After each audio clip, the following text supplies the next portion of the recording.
I have washed that glass every morning for 31 years, and in all that time I never once saw it fail to answer.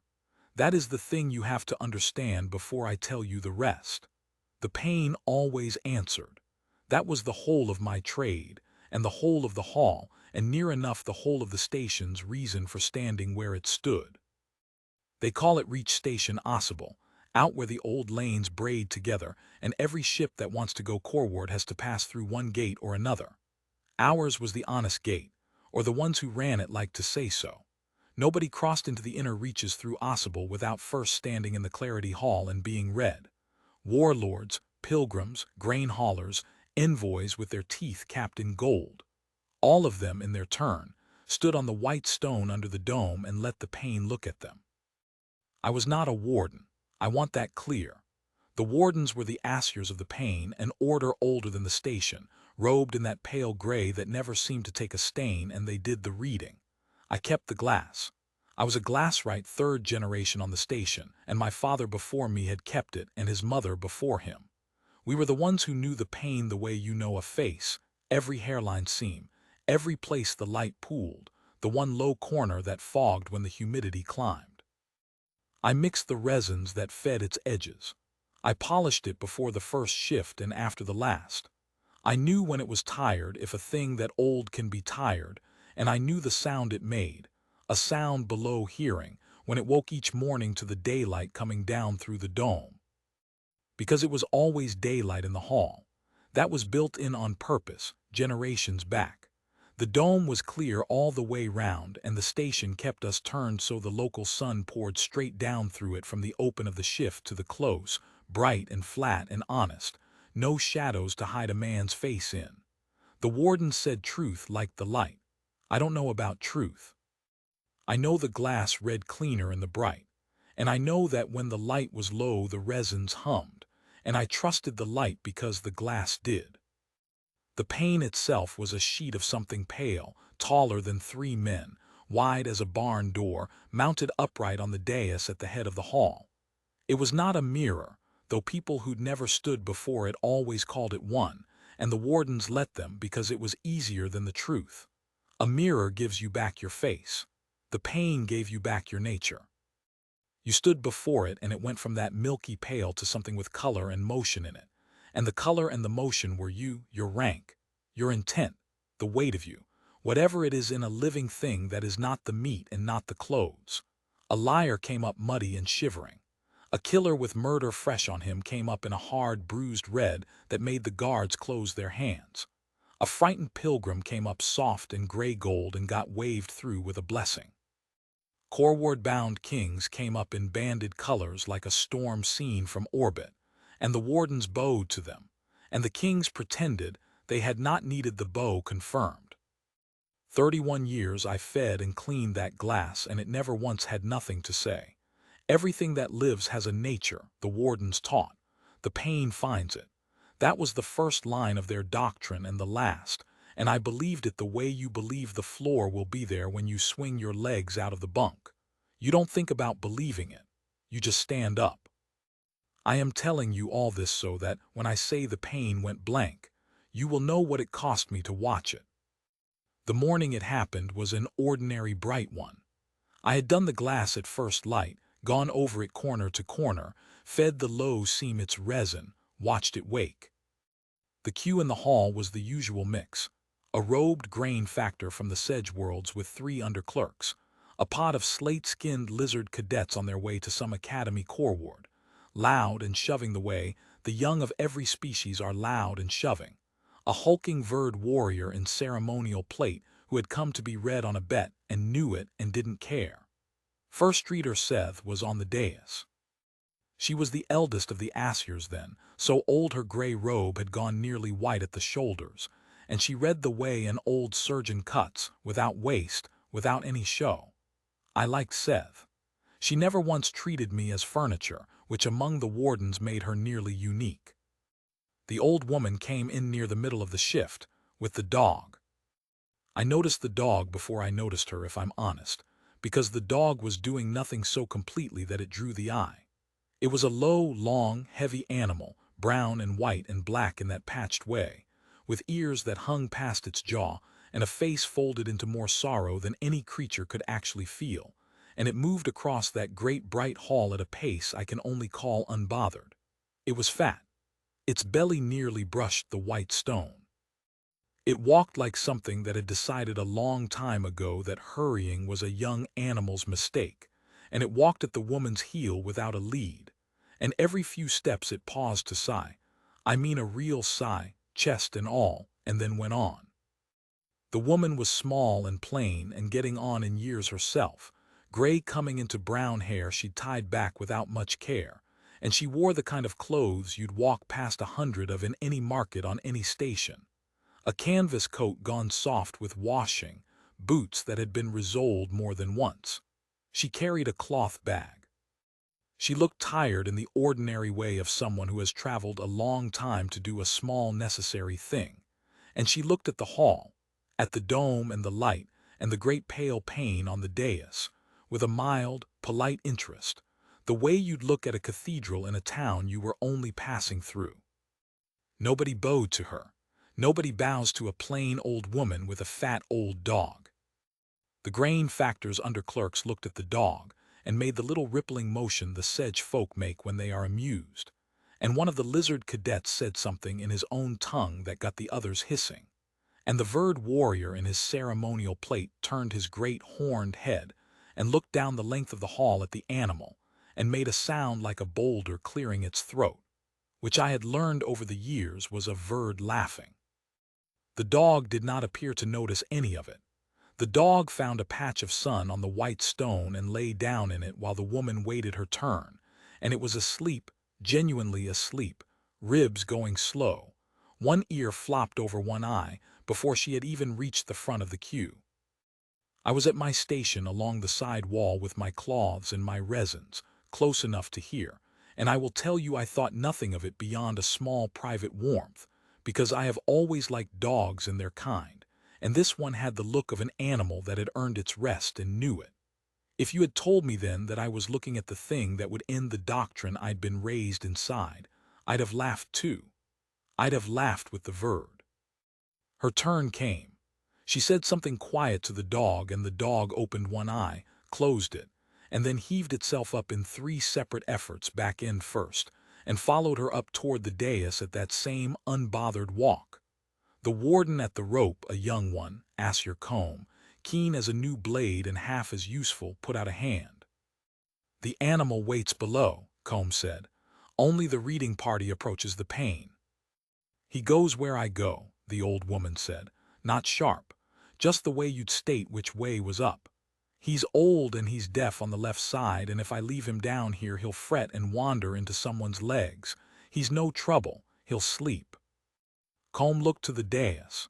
Seth, the first reader, was watching the pair of them with the flat attention she gave everything, and after a moment she made the small folding gesture that meant let it come. Combe didn't like it. You could see he didn't like it. But you did not argue with Seth on her own dais, so he lifted the rope, and the old woman walked up onto the white stone before the pane with her fat old dog padding along behind, and the dog, upon reaching the dais, turned around twice and lay down again in the light and went back to sleep. "Name," said Seth. "Mardakel. Origin. Earth by way of a lot of places since. It's on the manifest." At the word Earth the hall did the thing halls do. A little stir, a little lean. Earth had a reputation out along the lanes even then. You'll know the stories, the Deathworld stories, the ones the veterans tell to frighten the young humans and their impossible gravity and their impossible animals. Most out here took the stories for tall tailies, the way you take a story about a sea serpent. A few didn't. The grain factor's clerks stopped rippling. The lizard cadets went quiet, then over loud. The way the young get when they've decided to be brave about something. The verd warrior stopped laughing and simply watched, which from a verd is a form of respect it costs them something to give. Seth did not react to the word at all.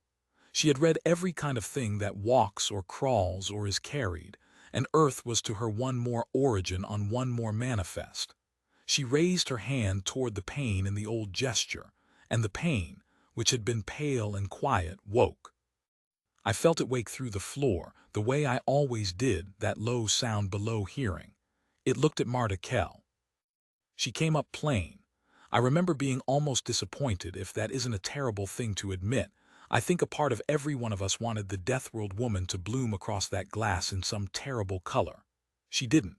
She came up in a steady low gold, warm, a little worn at the edges, the color of a person who has carried heavy things a long way and set most of them down and is not looking for more to carry.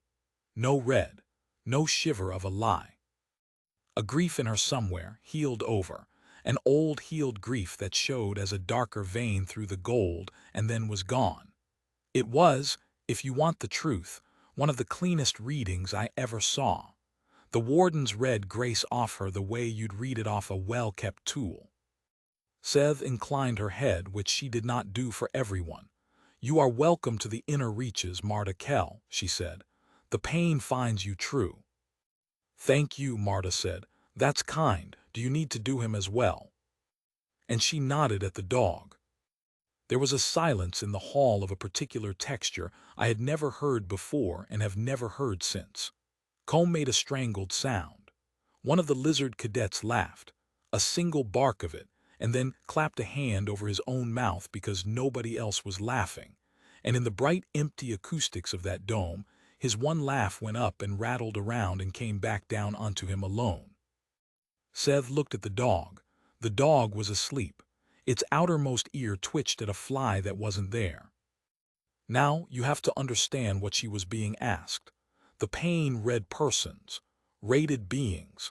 The doctrine did not exactly forbid reading an animal because the doctrine had never imagined anyone would ask. In 31 years I had watched a great many beasts pass through that hall, mounts, draft animals, the little six-legged messenger creatures the sedge folk keep, a caged war beast once, snarling, being shipped coreward to some arena, that the guards read at the owner's insistence so they'd know how many chains to use. Beasts came up on the pane in simple colors. Hunger mostly, fear. A war beast came up in a flat hot orange, appetite and violence with nothing behind it, and everyone nodded, and the guards doubled the chains, and that was that. It was not a courtesy. It was a threat assessment. So when Marta asked, "Do you need to do him as well?" half the hall heard a doddering old woman, not understanding that the sacred rite was not a veterinary service, and the other half, the quicker half, heard something in her flat, kind voice that they could not name and did not like. Seth was of the quicker half. She had not gotten to be first reader by missing things. She looked at the sleeping dog a long moment, and then she looked at Marta, and something passed between them that I, from my place at the wall with my claws, was too far and too slow to read. "If you wish it," Seth said. "I don't wish anything," Marta said. "I only thought with the rules and all. He goes coreward with me. If everything that passes gets read, he passes. I don't want to make trouble later at some other gate because we skipped a step here." It was such a reasonable thing to say. That is what I keep coming back to all these years on. It was the most reasonable thing anyone said in that hall all day. She wasn't performing. She wasn't threatening. She was a careful old woman who did not want a paperwork problem 3 gates coreward. She reached down and put her hand on the dog's flank, and the dog, without waking, thumped its tail twice against the white stone, and she said gently to it and not to us, "Up you get, Amos, just for a minute, then you can lie back down." The dog, whose name was Amos, opened both eyes. It looked, I want to say, put upon. It looked like every old man who has ever been asked to stand for a photograph. It got up in its 3 efforts, back end first, and stood on the white stone before the pane with its head low and its long ears brushing the floor and its sorrowful folded face pointed at nothing in particular. And it waited, with the terrible patience of the old, for the foolishness to be over so it could go back to sleep. Comb at the rope was smiling now, openly. He had decided this was going to be funny, the great pain deigning to raid a fat, sleepy dog, and he wanted to be part of the joke when it landed. Several of the younger wardens along the dais had the same look, even a couple of the guards. I understand it. It was funny. A hound like that, half a barrel on 4 short legs, dragging its belly, deaf on the left, and here we were about to weigh its soul on the instrument that had bowed King's coreward. Of course it was funny. Seth did not think it was funny. I could see that much even from the wall. But Seth raised her hand toward the pain in the old gesture, the same gesture she had made 10,000 times, the gesture I had watched from this same wall since I was a boy holding my father's resin bucket. And the pain, obedient, ancient, certain, turned its pale attention down from the woman to the dog. And nothing happened. I don't mean nothing dramatic. I mean nothing. The pain looked at the dog and did not resolve it. It did not go gold or red or muddy or hot orange like the war beast. It did not bloom into hunger or fear or violence or grace. It stayed pale. It stayed that milky white it wore at rest, when there was nothing before it at all, when the hall was empty and I was cleaning it in the low light before the shift. It looked at Amos, the fat old Basset Hound, and it showed the hall exactly what it showed an empty room. For a heartbeat nobody understood. Combs' smile widened because to him a blank pane meant the great instrument had found the dog beneath its notice, too simple to bother rating, and that was the funniest possible outcome, the punchline he'd been waiting for. He actually laughed, one bright note. And I who knew that glass the way you know a face, I felt the floor go cold under me. Because a blank pane did not mean beneath notice. There was no such reading as beneath notice. The doctrine's first line, the one I've told you already, the one they carve above the dais, everything that lives has a nature and the pain finds it. In 31 years the pain had found the nature of everything ever set before it, down to the little 6-legged messenger creatures, down to a jar of pond swimmers, a sedge biologist once brought through as a test, which had come up a faint trembling green of 1,000 tiny appetites. There was no living thing the pain could not read.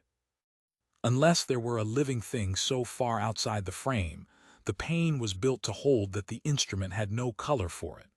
Unless you set before a scale a weight it was never calibrated to bear, and the needle, having nowhere to go, sat still. Blank was not nothing, blank was off the scale.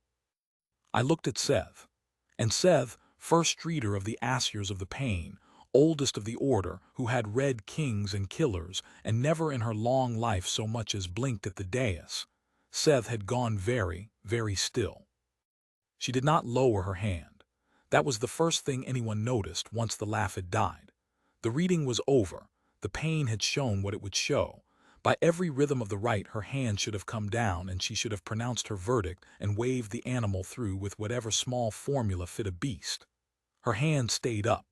She held the gesture, and she held it, and the hall began slowly to understand that the first reader was not lingering out of ceremony. She was lingering because she was waiting for the pain to answer, and the pain was not going to answer, and she knew it, and she could not make herself lower the hand and admit it in front of the hall. "Run it again," she said quietly to Combs. Combs' smile was gone now. He stepped up uncertain and made the secondary gesture, the confirming one, the one you use when a reading is contested and you want the pain to speak twice. I had seen it used maybe a dozen times in my life, always with kings and killers, never with anything that dragged its belly on the floor. The pain, asked twice, looked at the dog again. The dog yawned. I will tell you the whole rest of my life I will remember that yawn. In the middle of the second reading, in the held breath of that whole bright hall, the fat old Basset Hound named Amos yawned, an enormous, unhurried, creaking yawn, jaw cracking, tongue curling, a small whine of pure boredom at the top of it, and then he shut his mouth and blinked his sorrowful eyes and looked at the pain, looked directly at it. The only time all day he looked at anything on purpose, with an expression of such complete and settled indifference that a chill went down the back of my neck. And the pain stayed blank. Now the hall knew something was wrong. You cannot keep a thing like that from a crowd. The lizard cadets had stopped their nonsense entirely. The grain factor had drawn his clerks in close. The verd warrior in his ceremonial plate had risen to his full height slowly, not in aggression. I understood later he'd risen the way you rise when you feel the ground move, an old animal instinct to be on your feet when the world stops making sense. The guards along the wall had their hands on their weapons, though not one of them could have told you what they meant to point them at. There was no threat. That was the horror of it, if horror is the word, and I'm not sure it is. There was a fat old dog standing on the white stone being bored, and a small tired woman beside him with her hand resting light on his shoulders. And the most sacred and reliable instrument in that whole reach of the galaxy was looking straight at the dog and telling the room, in the only language it had, that there was nothing there to see. "Mardakel," said Seth, and her voice had changed. It had gone careful. "What is your animal?" "He's a dog," Marta said. "The pain does not read your dog." "No," Marta agreed. "I didn't think it would, if I'm honest, but you have your rules and I'd rather keep to them than not." She said it apologetically, as if she'd tracked mud into the hall, as if the failure of the pain were a small mess her dog had made that she was sorry for. "You did not think it would," Seth repeated. "He doesn't read on most things," Marta said. "Machines that measure you and the like, there've been a few, he comes up empty. It used to worry me when he was young. It doesn't anymore." She scratched the dog behind its hanging ear, and the dog leaned its heavy head against her leg, eyes half closing again, ready at any second to lie back down. "He's a good boy," she said, and I do not think she said it for us at all. I think she said it to him, out of habit, the way you'd say it to any dog, and the effect of hearing that soft, small phrase in that vast, silent hall, spoken over the head of the animal the great pain could not see, is a thing I have never been able to properly describe to anyone who wasn't there. Combe had gone the pale gray their kind go when the blood drops. "First reader," he said low, "the right is failing. The pain has never," and Seth cut him off with the smallest movement of 2 fingers. "The pain is not failing," Seth said. That landed in the hall like a stone in a still pond, because if the pain was not failing, then the blank was true. Then the blank was the reading, and a true blank meant precisely the thing I had understood a minute before with the cold coming up through the floor. Not that there was nothing there, but that what was there was of a kind the instrument had never been built to hold. The scale had a weight on it could not measure, and rather than lie, rather than throw a false color, the ancient honest glass had simply sat still and shown the room the one thing it would never show for a living soul in its notice: the pale of an empty room. I want to be careful here because I have heard this story told back to me over the years by people who weren't there, and they always put a growl in it.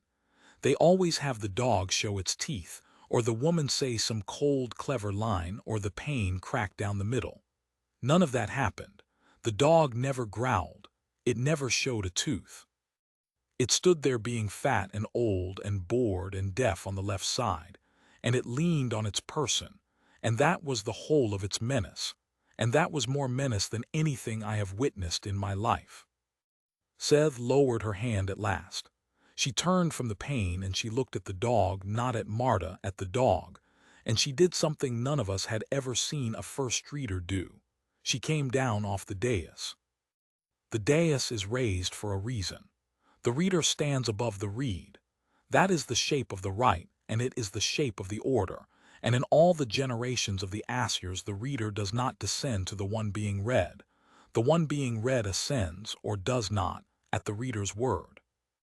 Seth came down the 3 white steps slowly, her old joints managing it one at a time, and she crossed the white stone to where the dog stood, and the guards did not know what to do, and Combe made a sound of pure distress, and the whole hall held its breath, and Seth stopped a careful pace from the fat old Basset Hound and looked down at it.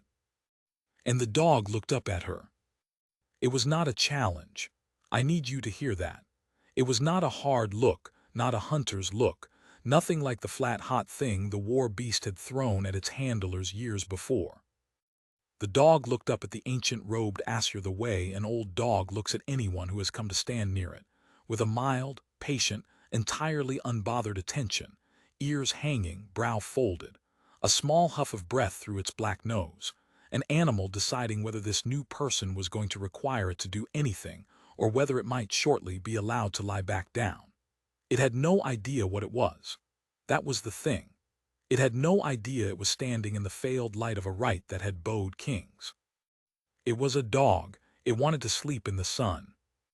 And Seth, old Seth, who had read 10,000 souls and bowed to perhaps 6 of them in her whole long life, Seth lowered herself, joint by joint, down onto one knee on the white stone before the dog, and bent her gray head and stayed there.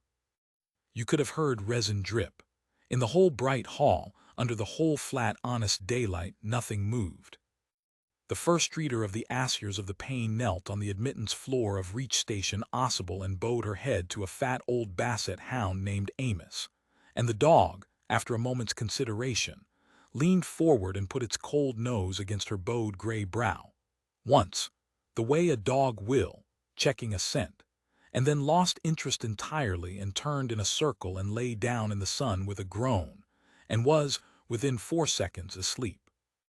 Marta Kell watched the first reader kneel to her dog with an expression I have tried for years to name and can only call gentle embarrassment, the look of a woman whose dog has done something at a party, put its head in the wrong lap, and who is sorry for the fuss but not surprised by it. She did not gloat. It never once looked as though she'd won something, because I do not think, to her, there was anything to win.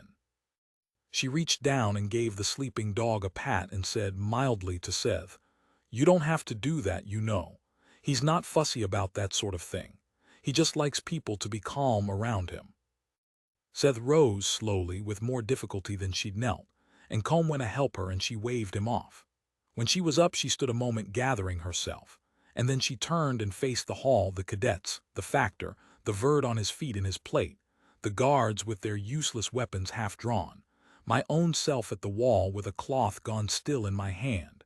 And she said, in the carrying voice of the right, the voice she used to pronounce the truth of kings, "The pain finds this one beyond its reading."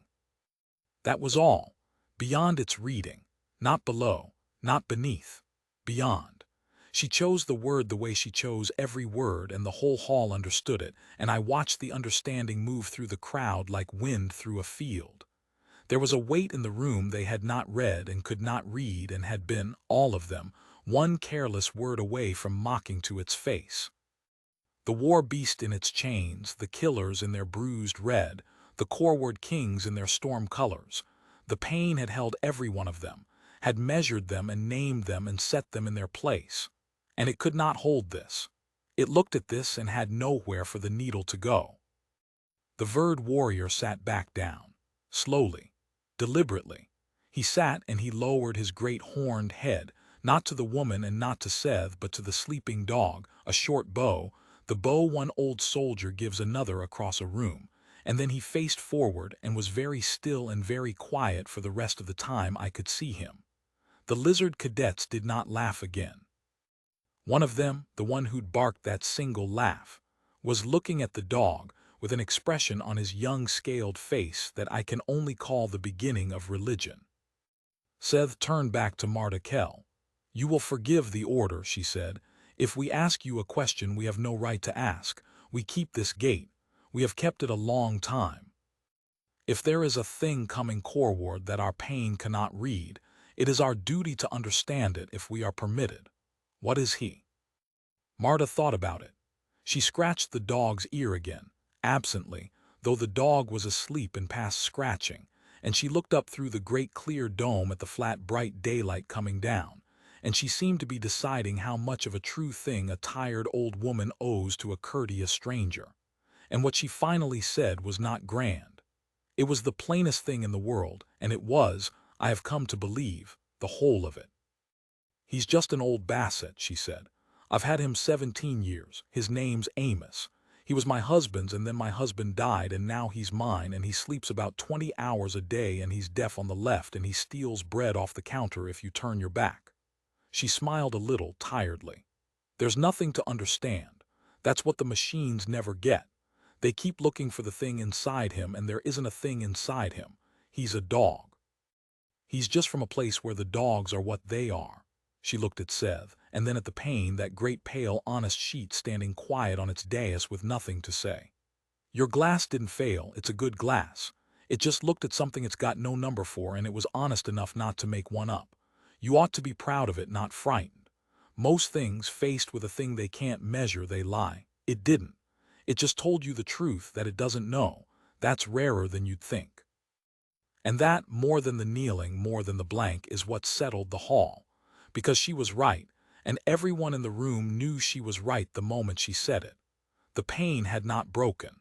The pane had done the one thing an honest instrument can do at the edge of the world. It had refused to pretend. It had looked at the old dog from the death world, and it had shown the room its own pale ignorance rather than throw a comfortable false color. And in doing so it had told a deeper truth than any king's storm banding, that there are weights the scale was never built to bear, and the mark of a true instrument is that it goes still before them instead of lying. They read the dog into the manifest that day as a special case, and the way Seth wrote it into the doctrine that evening. I saw the tablet later, the wardens showed me, which they had never once done in 31 years, became a line the order still keeps. She did not write down what the dog was, because she did not know and would not guess.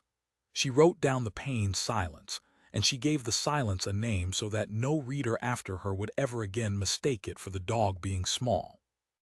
Beyond the glass, she called it, a true blank, and under it, in the small, careful hand of the first reader, she wrote the rule that goes with it, which the Asiers of the pane recite to this day when they train the young at the dais. When the glass shows you an empty room and the room is not empty, do not raise your voice. Do not reach for the chains. Kneel and let the thing sleep, and be glad it wanted only sun. They call it the Seth Amendment now, out along the lanes, though half the ones who quote it have no idea Amos was a Basset Hound with an ear that hung in his food. And I don't tell them, because they wouldn't believe it and it isn't mine to prove. Marta Kell stayed the night on the station before her ship carried her corps ward. I found her, late, in the little garden ring near the docks where the light was kept low for the plants, sitting on a bench with the dog asleep across her feet like a warm sandbag, and I sat down a careful distance off, you learn, keeping the pane, to give quiet things their room, and after a while she said, without turning her head, "You're the one keeps the glass." 31 years, I said. "It's a good glass," she said again. "You keep it well, I could see that, it woke clean." I did not know what to say to that, so I said the true thing, which was, I've never seen it go blank. "No," she said, "I don't imagine you have." She rubbed the sleeping dog with the toe of her boot gently, and the dog thumped its tail once and did not wake. "He's not special," she said. "That's the part nobody believes. He's not a war dog, he's not trained to anything. He couldn't catch a thief if the thief sat still and waited for him. He's the laziest, softest, most useless old creature you ever met, and I love him more than I've got sense, and he's exactly what your glass said he was." "The glass said nothing," I said. "That's what I mean," said Marta Kell. And I understood her, or I have spent the years since believing I understood her, which is nearly the same thing. She meant that the terrible fact about her dog was not power. It was not that Amos could do anything. It was that Amos came from a place that had made him, over ages, out of the same hard clay it made her out of, and the making went down further than any instrument could reach, down past the meat and the clothes and the 20 hours of sleep, down to the root of the thing. And when you pointed a scale at that root, the scale had no numbers because the numbers were all invented later by softer worlds to measure softer things. You cannot weigh the thing that made the weighing necessary. It had no color on the glass because it was, in some way I still cannot fully hold in my head, prior to color. It was just an old dog. It was just an old dog from a world where the old dogs are what they are. They left on the morning ship in the flat bright first light, and I stood at the dock rail and watched them go, the small tired woman and the fat old hound padding up the ramp at his unbothered pace, pausing once at the top to sigh, chest and all, and then going on into the dark of the hold to find, I am certain, the nearest patch of warmth to sleep in. I went back to the hall and I cleaned the pane. It woke clean under my claws, that low sound below hearing, pale and quiet and honest as it had ever been, and I fed the low seam its resin, and I stood before it a while in the empty morning and looked at the pale of it, the milky white it wears when there is nothing there at all. And for the first time in 31 years I found I could not tell, looking at that pail, whether I was seeing an empty room or something too old for the glass to name. I have kept the glass 11 more years since. I will keep it until my hands stop. And I have read a great many souls off it in that time, kings and killers and frightened pilgrims, storm-banding and bruised red and worn low gold, and every one of them the pain has found and named and set in its place, honest and certain as ever. But every so often in the flat, bright, honest light, I catch myself hopping, in a way I would not say aloud to any warden. I catch myself hopping to see it go blank again. Just once more. Just to be reminded that the glass is honest all the way down, that when it meets a thing it cannot hold, it will not lie to me. It will only go quiet and show me the pale of an empty room and leave me to kneel if I've the sense, and be glad the thing wanted only sun. He was just an old Basset. That's the truth of it. That's the whole enormous truth of it, and I've never found a bigger one and I've stopped looking.